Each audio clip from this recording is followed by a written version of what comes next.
हरे कृष्णा, राधे राधे। कार्तिक मास चल रहा है और हम प्रतिदिन के अध्याय को सुन रहे हैं। हमने इसके पहले कार्तिक मास के 29वें अध्याय में सुना कृष्णा और वेणी नदी की उत्पत्ति का वर्णन। अब हम आगे का अध्याय सुनेंगे। भगवान श्री कृष्ण चंद्र जी महाराज ने कहा, हे प्रिय, नारद जी के वचन सुनकर महाराजा पृथु बड़े विस्मित हुए। अंत में उन्होंने नारद जी का पूजन करके उनको विदा किया। इसी कारण माघ, कार्तिक और एकादशी, यह 3 व्रत मुझे अत्यधिक प्रिय हैं। वनस्पतियों में तुलसी, महीनों में कार्तिक, तिथियों में एकादशी और क्षेत्रों में श्री द्वारका जी मुझे बहुत प्रिय है। जो प्राणी जितेंद्रिय होकर इनका सेवन करता है वह यज्ञ करने वाले प्राणियों से भी मुझे अधिक प्रिय होता है। जो प्राणी विधि विधान से इनकी सेवा करते हैं उनके अनुग्रह से सभी पाप दूर हो जाते हैं।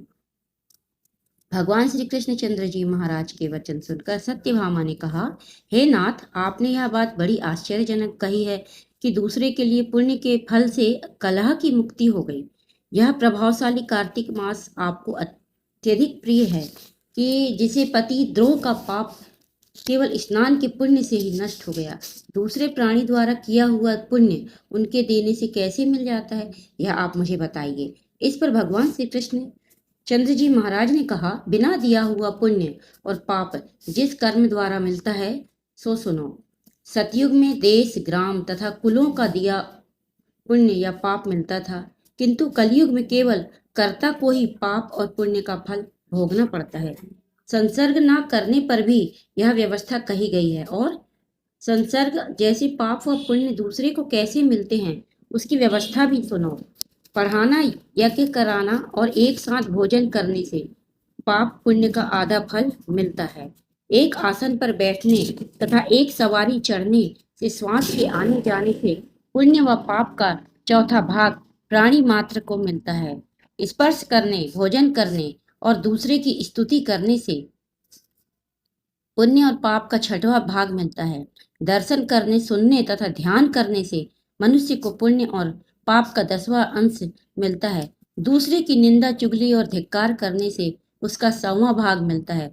पुण्य करने वाले मनुष्यों की जो कोई सेवा करता है वह सेवा का भाग लेता है, वह अपना पुण्य उसे देता है। स्त्री, नौकर और शिष्य के अतिरिक्त जो मनुष्य दूसरे से सेवा करवा कर उसको पैसा नहीं देता तो वह सेवक उसके पुण्य का भागी होता है।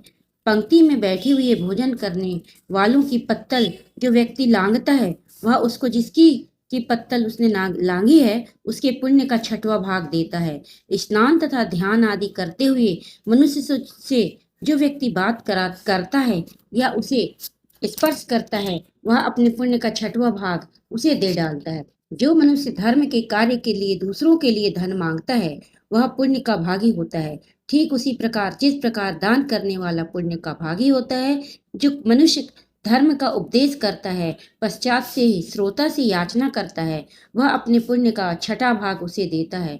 जो मनुष्य दूसरों का धन चुराकर उससे धर्म करता है वह चोरी के पाप का फल भोगता है और शीघ्र ही निर्धन हो जाता है। और जितना धन चुराता है वह पुण्य का भागी होता है। बिना ऋण के उतरे जो मनुष्य मर जाते हैं उनको ऋण देने वाले सज्जन पुण्य के भागी होते हैं। शिक्षा देने वाला, सलाह देने वाला, सामग्री को जुटाने वाला तथा प्रेरणा देने वाला, यह सब पाप और पुण्य के 6ठे भाग को प्राप्त करते हैं। राजा प्रजा के पाप पुण्य के 6ठ अंश का भागी होता है। गुरु शिष्यों का, पति पत्नी का, पिता पुत्र का, स्त्री पति के किए हुए पुण्य का 6ठा भाग पाती है। पति को प्रसन्न रखने वाली आज्ञाकारिणी स्त्री पति के किए हुए पुण्य का आधा हिस्सा लेती है।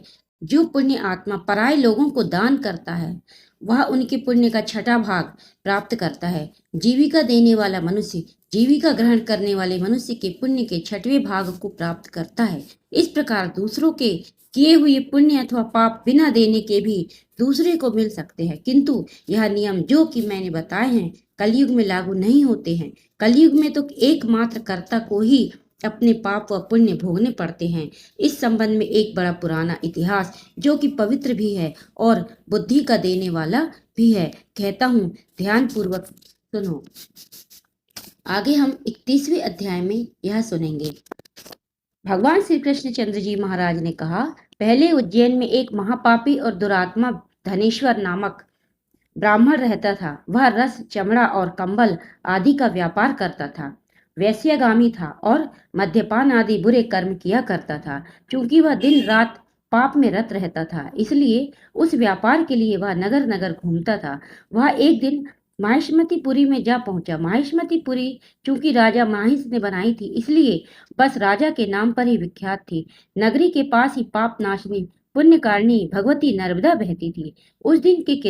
उस नदी के किनारे देश देशांतर में आए हुए यात्री कार्तिक व्रत करने के लिए कुछ दिनों के लिए ठहरा करते थे। उन कार्तिक व्रत करने वाले प्राणियों को वहां ठहरा देखकर वह दुष्ट धनेश्वर भी इधर उधर व्यापार करता हुआ एक मास के लिए वहां ठहर गया। अपने माल को बेचता हुआ वह नर्मदा नदी के तट पर घूमता हुआ ब्राह्मणों को देव पूजा में अक्सर लगा हुआ वह देखता कि कोई तो पुराण पढ़ रहा है, कोई सुन रहा है, कोई भगवत कीर्तन कर रहा है, कोई भजन सुन रहा है और कोई ध्यान में लीन है और कोई तुलसी की माला धारण किए हुए है। बस इसी तरह वह भगवत भक्तों के बीच में रहा और वैष्णवों के दर्शन करता रहा, उनको स्पर्श करता रहा, उनसे वार्तालाप करता रहा और भगवान विष्णु के नाम स्मरण के पुण्य का अर्जित करता रहा।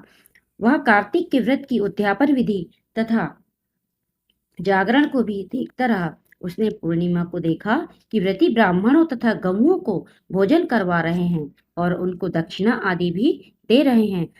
उसने नित्य प्रति भगवान शंकर की प्रसन्नता के लिए होती दीपमाला भी देखी। त्रिपुर नामक राक्षस के तीनों पुरों को भगवान शंकर ने इसी तिथि को जलाया था। इसी कारण भगवान शिव के भक्त इस तिथि को दीप उत्सव मनाते हैं। जो मनुष्य मुझ में और भगवान शंकर में अंतर मानता है, उसकी संपूर्ण क्रिया निष्फल हो जाती है। धनेश्वर वहां की पूजा विधि देखता हुआ इधर उधर घूम रहा था कि उसे एक काले सर्प ने काट लिया और वह भूमि पर गिर पड़ा। उसकी यह दशा देखकर वहां के दयालु भक्तों ने उसको चहुं ओर से घेर लिया और उसके मुंह पर तुलसी दल मिश्रित जल के छींटे देने लगे। और जब उसके प्राण निकले तो यम के दूत उसे बांधकर कोड़ों से मारते हुए यमपुरी ले गए। उसे देखकर चित्रगुप्त ने यम से कहा, इसने बाल्यकाल से लेकर आज तक बुरे काम ही किए हैं। इसके जीवन में पुण्य तो लेश मात्र भी दिखाई नहीं देता। यदि मैं पूरा 1 वर्ष आपको सुनाता रहूं तो भी इसके पापों की सूची समाप्त नहीं होगी। यह महापापी है, अतः इसको एक कल्प एक घोर नरक में डालना चाहिए। चित्रगुप्त की बात सुनकर यमराज ने बड़े क्रोध में भरकर उसको अपना कालनेम के समान भयंकर रूप दिखाते हुए अपने अनुचरों को आज्ञा दी।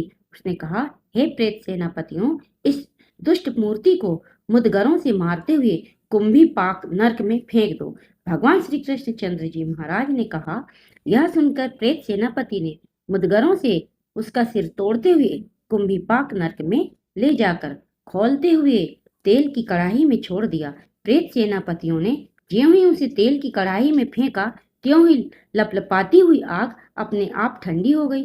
जैसे ही प्रहलाद को अग्नि में डालने से वह अग्नि ठंडी हो गई थी। यह विचित्र घटना देखकर प्रेत सेनापतियों ने यमराज के पास जाकर सारा वृतांत कहा। यमराज भी सारा हाल सुनकर आश्चर्यचकित रह गए और धनेश्वर को अपने पास बुलाकर स्थिति पर विचार करने लगे। उसी समय नारायण नारायण का कीर्तन करते हुए देवर्षि नारद भी वहां आ पहुंचे और यमराज से कहने लगे, हे अरुण नंदन यमराज, यह ब्राह्मण नरक में डाले जाने के योग्य नहीं है, क्योंकि इसने अंत समय में कुछ शुभ कर्म किए हैं जो कि नरक यातना को नष्ट करने वाले हैं।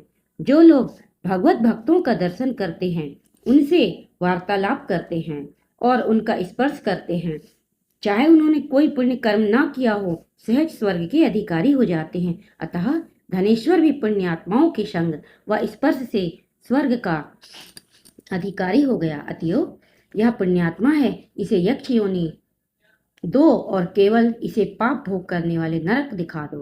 भगवान श्री कृष्ण चंद्र जी महाराज ने कहा। जब देवर्षि नारद जी ऐसा कहकर चले गए तो धनेश्वर को पुण्य आत्मा समझते हुए यमराज ने दूतों को उसे नरक दिखाने की आज्ञा दी। हरे कृष्णा। इस 31वें अध्याय में बताया है कि पुण्य कर्म करने वालों के स्पर्श, उनके दर्शन मात्र से हमारे किस तरह से पाप नष्ट हो जाते हैं और हम पुण्य के भागीदारी होते हैं। हरे कृष्णा। राधे राधे। आपका दिन शुभ हो। आप पर भगवान विष्णु की